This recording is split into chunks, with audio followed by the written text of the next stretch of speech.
Ay, tinatago pa ba kayo sa akin, Bobby? Tama na yan! Tama na! Tama na, Carl! Magbayad ka ng utang mo, ha? Wala kang dapat gawin sa anak ko! Kailangan mo? Yan! Yan! Pera!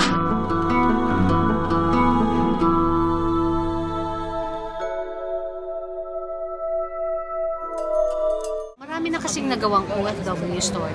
But this time, it's a story wherein it will touch you in a way that it will not touch the other person in some other way. Dahil binibigyan natin ng boses ngayon yung OFW. Sila yung magpapagalit sa iyo. Sila yung magsasabi sa iyo na tama na. Tama na. Kailangan nyo namang gumawa, hindi lang ako. It did a lot. It did a lot for me. It did a lot for me because it's a first-hand experience of seeing how they live. Kumbaga, for them, hindi primary concern ang comfort.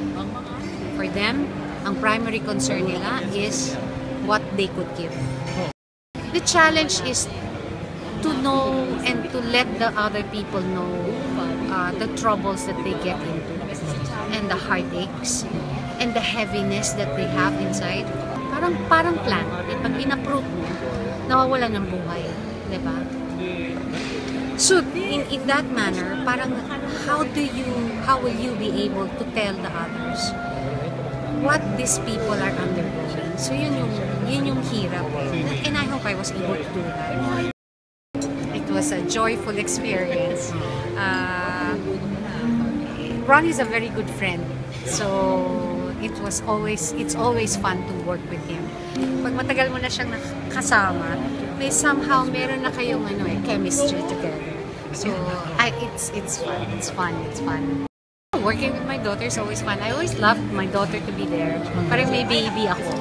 It's not always that you can work with your daughter or your son or any of your children in any projects, and I'm very lucky that she's there. At least alam ko kung nasan siya. She's very receptive. She's very open to my suggestions. Although, I never give any suggestions, not unless she asks.